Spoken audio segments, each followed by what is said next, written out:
So, a question I've probably made you come to, if you're watching this, is what is full body listening? Right now, this is for the people who have either watched read my book, Manifest Anything, but you may have also heard me use this on the podcast or something like that. So, I just want to answer this question for you.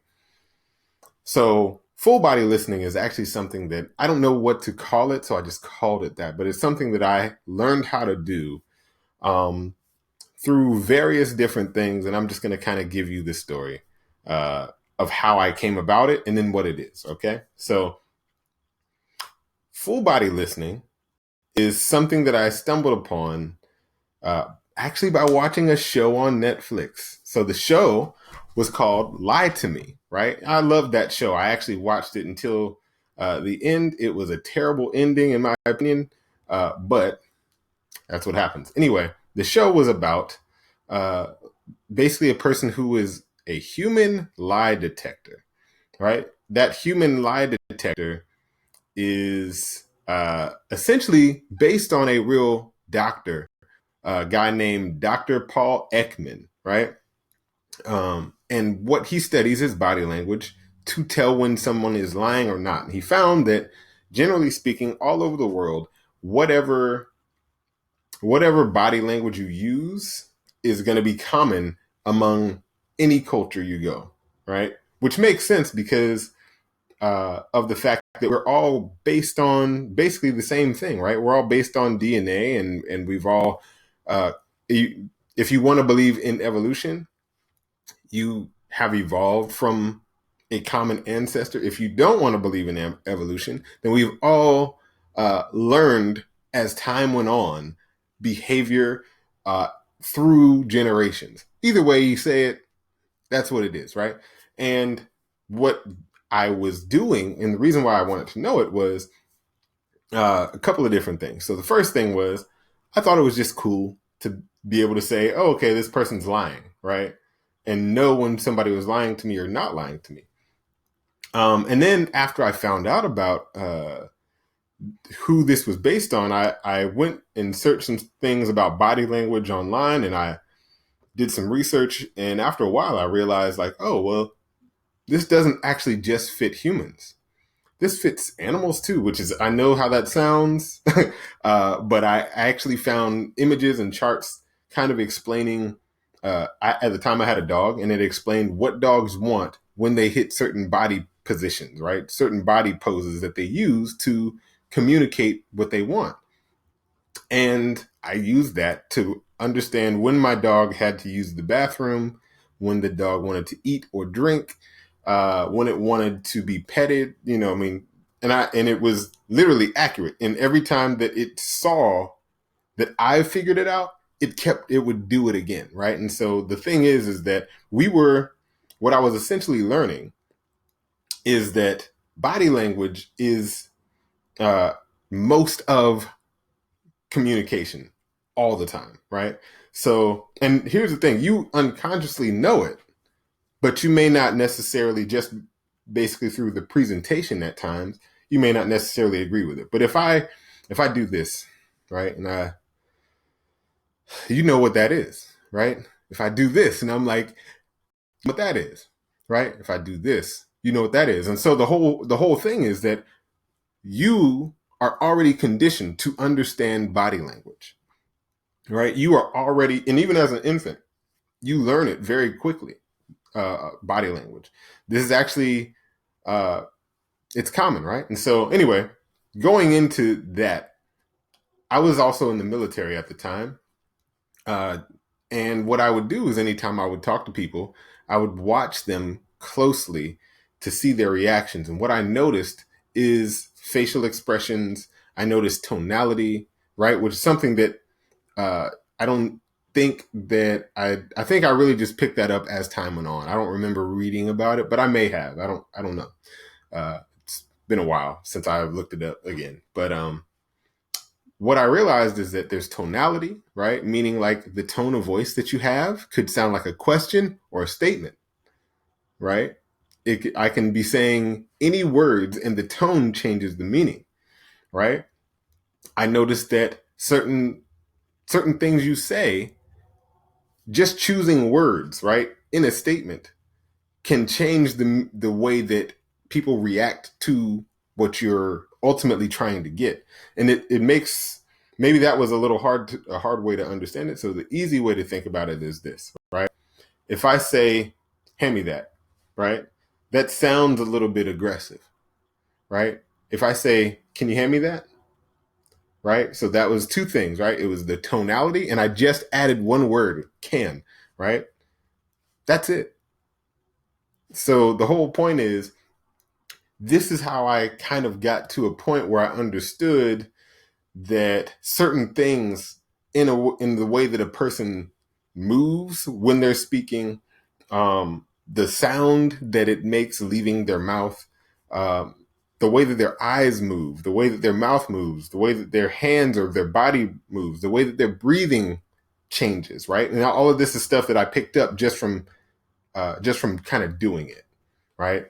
I've learned that it's easy to see what people are thinking, right? And when you can see what people are thinking, you know what questions to ask them. For example, I help people with a lot of different things. But one of the things I primarily love to help people with is anytime that they're feeling a fear or they're stuck in something that they can't really break through. You know, you got that thing that you really want, but you either are afraid to go after it or you're going after it, but you just keep hitting resistance. I help people to break through that, right? And what I've come to understand is that doing, most of the time, all it really is fear. Most of the time it's fear. But that fear doesn't come from a place of uh, it doesn't necessarily come from a place of understanding that something is dangerous. Most of the things that people want are not dangerous to them, but they're afraid of it anyway, right? And so that's really the thing, is that your fear, right, it can stop you. And fear often looks the same as a lie, right? It often looks the same way that somebody who lies to you will look. It's a little bit different, but there are similarities. I don't have time to get into it right now, how they're similar. But what I have come to be able to do is just see and even hear, without looking at people, what they're saying and the tone and the words they choose, sometimes just body language. And I can tell that there's a difference between where certain words come uh, from us, right? So, what a lot of you may have heard of, if you are into or have ever heard of the law of attraction, The Secret, any of that stuff, is you've heard about, like, okay, well, your emotions, you just know how your emotions are, and that will help you to attract the things you want, right? And I will say that's true to a sense, but it's not the full story, right? So the full story is this: your emotions are not what attracts things, right? Your emotions can help you to attract things, but there's always something in you that will, even if you get it, even if you are successful, you'll undo all of the work that you did if you don't know what you're doing. You know what I mean? If you don't actually solve a certain problem before you deal with emotions only, right? And so that problem is almost, not even almost, it is always your self-image, right? And so your self-image is really this, right? And your self-image comes from basically just you trying to understand the world, right? Your brain trying to make sense of a world so that it can move forward, and also not have to learn very, very big lessons every step of the way, because life is a challenge. Life is a very challenging thing that when something comes at you, you have to know how to handle it. And most of the time, all of the self-image things are programmed into you during childhood by either you reacting to trauma or you reacting to pleasure, your parents, teachers, your social group, so what have you, and anything environmental. These things can create essentially a framework for how to view the world. Right now, this is not you don't view your world through your self-image. Your self-image projects your view of the world onto your comfort zone, right? And it protects itself from you in a way. And I know I'm going deep into this. I'm sorry. Just stick with me. You'll get my point. It projects itself in a way that essentially, here's the gist of it, right? Any words that you use, whether you mean them metaphorically or if you're being general or vague, or they all point to something, right? So what they indicate is a belief most of the time, right? And this is where a lot of times people who are law of attraction say limiting beliefs are the problem, right? But you can deal with limiting beliefs by knowing that they're limiting beliefs, but you have to know that it comes from essentially your self-image, right? Now, how do I use this to help people, right? I help people by saying, hey, you know what? This is your belief you just pointed out to me. Now, is that limiting belief contradicting something that you want, right? And here's the thing. What you find is that usually there are two beliefs that contradict each other. It's not just what you want. You believe something about what you want, and you believe something about getting it, right? And those two things contradict each other. So you'll say, hey, I want to be rich, but work is pain, right? Or I want to be in a healthy and happy relationship, but men are dogs. You know what I mean? Or women are gold diggers. And there's all of these things that they're not really usually a lot of them, but they're just so specific that if you don't ask the right questions, you don't reveal what I call a double bind, which is two conflicting beliefs. If you don't reveal the fact that the double bind is what creates the limiting belief, and then that creates your comfort zone, right? The things you are willing to do, then the problem comes in because all you're trying to do is solve the reaction to what you see in the world, which is of, hey, I don't know, if you believe that men are dogs, right? That's one limiting belief, right? But if you just address that limiting belief, then you're not addressing the other part of it, which is that's how you identify yourself. You identify yourself as someone who essentially is something, and you attract the things that you want by being that. So if you want to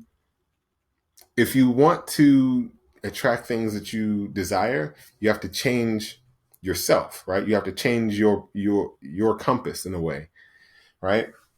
You have to change the map. And so ultimately here's what I do, and then I'll get back on point, okay? And then tell you guys how I use full body listening.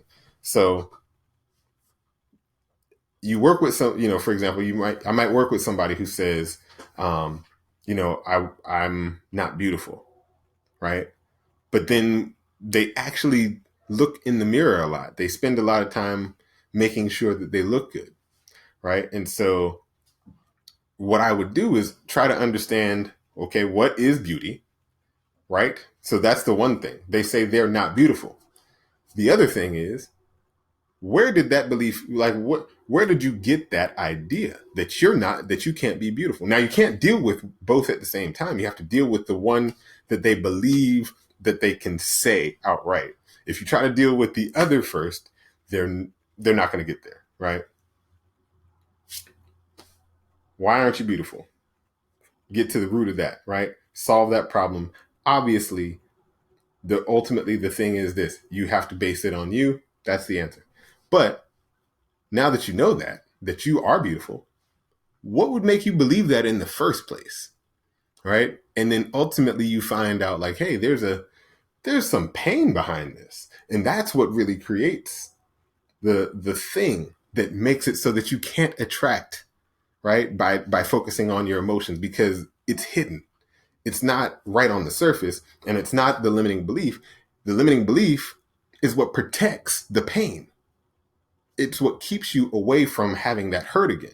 So somebody will go through their limiting belief, and you'll try to solve that problem, and you're like, yeah, you know what, you're right. And then they'll a week or two later, there's no motivation, right? Or they've stopped doing it. They're going through the same thing again.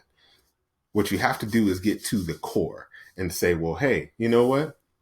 Maybe whoever told you you weren't beautiful was being like this or being like that. Or maybe they were jealous of you. Or maybe you have to really dig deep and find out, what is it that actually started this, right? Where is the root of this whole entire problem starting, right?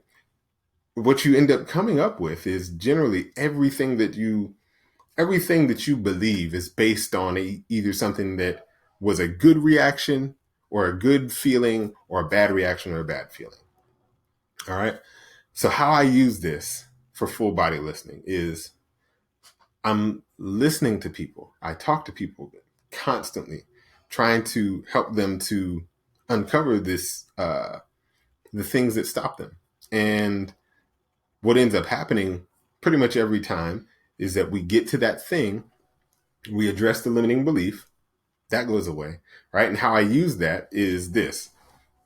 There's logic, right? You have to use logic to deal with the emotion, because logic is very specific. It's very, it's hard evidence, right? If there's no hard evidence, then it's make believe.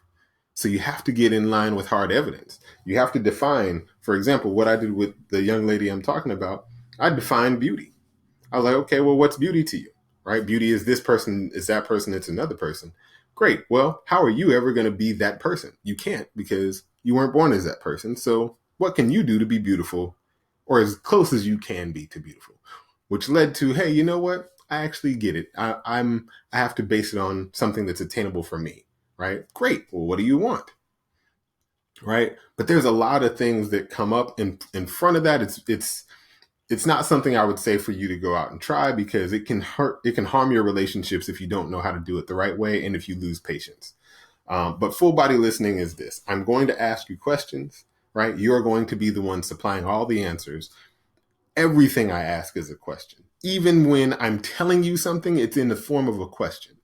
Even when I'm trying to reveal something that you've said about yourself to you that obviously doesn't make sense, it's a form of a question, right? Because you have to be the one with the answers. If I give you the answer, then you'll know it, and you'll be like, I don't believe that. You believe yourself, so you'll take the answer, right? And so that's really the thing. Full body listening it's something that you're listening to everything that a person says, does, and even you hear their belief system. You can hear where they got the information. Like, there are literally times I've spoken to people that are politically engaged, very politically engaged, and I know that they are not the source of the opinion that they hold, right? And I know it because the tonality is the exact same. The phrasing and the tonality, the words they choose, is the exact same thing that the newscaster said, and it's a slogan. It's literally a slogan. They're not even making their own decisions in their own mind, and the beliefs that they have are not even their own. That's another story for another subject. Anyway, point is this.